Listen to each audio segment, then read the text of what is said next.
Doctor Sivanthi Adithanar college of physical education Tiruchendur இந்த ஆண்டிற்கான admission நடைபெறுகிறது. தந்தி டிவி செய்தி எதிரொலியாக ஒரு வருட காலமாக அடிப்படை வசதி இல்லாமல் பரிதவித்து வந்த பழங்குடியினர் துயர் தீர்க்கப்பட்டு உள்ளது. இதுகுறித்து விரிவாக பார்க்கலாம் இந்த செய்தி தொகுப்பில்.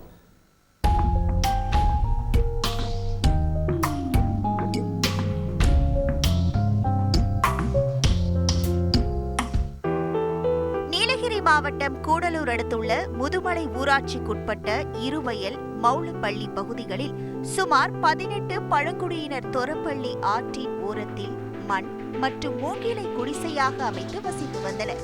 இப்பகுதியில் மழை பெய்யும் போதெல்லாம் ஆற்றில் வெள்ளப்பெருக்கு ஏற்பட பழங்குடியின மக்கள் ஸ்தம்பித்து போகும் நிலையே நிலவி வந்தது. இதனால் அப்பகுதியிலிருந்து 3 கிலோமீட்டர் தொலைவில் குன்னு பகுதியில் தொகுப்பு வீடுகள் கட்டப்பட்டது. ஆனால் வீடு கட்டி ஒரு வருடத்திற்கு மேலாகியும் குடிநீர், மின்சாரம் போன்ற அடிப்படை வசதிகள் ஏற்படுத்தப்படவில்லை. அது மட்டுமின்றி சாலை வசதி, வீடுகளை சுற்றி வனவிலங்குகள் வராதவாறு பாதுகாப்பு சம்பந்தமான பணிகளையும் செய்யாததால் தொகுப்பு வீடுகளில் மக்கள் குடியேறுவதில் அச்சம் நிலவியது. ஒரு சிலர் தொகுப்பு வீடுகளில் குடியேறினாலும் அடிப்படை வசதிகள் இல்லாமல் அவதிக்கு ஆளாகியே வாழ்ந்து வந்துள்ளனர்.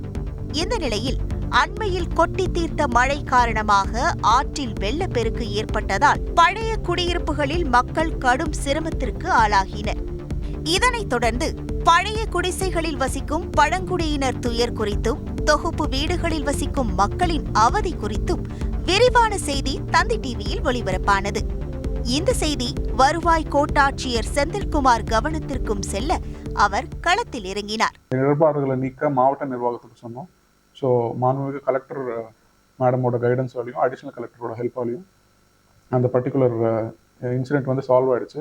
அந்த விஷயம் சால்வ் ஆனப்பறம் இப்போது எல்லா ஃபேமிலிஸும் வந்து அங்கேயே வந்து செட்டில் ஆகிட்டாங்க. அவங்களுக்கு தண்ணி கனெக்ஷன், கரண்ட்டுக்கான எல்லா வசதிகளுமே வந்து நடந்துட்டுருக்கு. தொகுப்பு வீடுகளில் உள்ள அடிப்படை தேவைகளை பூர்த்தி செய்து தீர்வு கண்டு தங்கள் வாழ்வில் மீண்டும் ஒளி சேர்த்ததற்கு தழுதழுக்கும் குரலில் தந்தி டிவிக்கு நன்றி தெரிவித்தனர் பழங்குடியின மக்கள். 18 வீடு கட்டி கொடுத்துட்டு ஒரு வருஷத்துக்கு மேலே ஆயிடுச்சுங்க. திரும்ப கரண்ட்டும் இல்லை, தண்ணி இல்லை. அப்போ நாங்கள் 3 குடும்பம் வந்து அது என்ன வந்தாலும் பரவாயில்ல அப்படின்னு சொல்லிட்டு நாங்கள் இங்கே வந்து இருந்துட்டோம். இப்போ வந்து கரண்ட்டும் தண்ணி எல்லாம் கிடச்சிருக்கு. அதனால் எல்லா குடும்பம் இங்கே மேலே ஏறி வந்துட்டாங்க. தந்தி டிவி நிருபருக்கும் தந்தி டிவிக்கும் ரொம்ப நன்றி. மக்களை வந்து புரியாமல் இருந்தவர்களுக்கு எடுத்து கூறி அவர்களையும் இந்த இடத்துக்கு வர வேண்டும், நீங்கள் பாதுகாப்பாக இருக்க வேண்டும் என்று கூறி இப்போது தண்ணீர் வசதி செய்து கொடுக்கப்பட்டுள்ளது. மின்சார வசதிகள் எல்லா ஏற்பாடும் செய்யப்பட்டுள்ளது. இப்பொழுது மக்கள் வந்து பாதுகாப்பாகவும் சந்தோஷமாகவும் இருக்கிறாங்க. இதற்காக தந்தி டிவிக்கு நன்றியை தெரிவித்துக் கொள்கிறோம். நன்றி. தந்தி டிவியின் செய்தி எதிரொலியாக ஒரு வருடமாக தீர்க்க முடியாமல் இருந்த பிரச்சினை ஒரே வாரத்தில் தீர்க்கப்பட்டது இங்கு உள்ள பழங்குடியினர் மக்கள் மத்தியில் மகிழ்ச்சியை ஏற்படுத்தியுள்ளது. Doctor Sivanthi Adithanar college of physical education Tiruchendur. Admission என்கொயரிக்கு கீழே உள்ள லிங்கை கிளிக் செய்யவும்.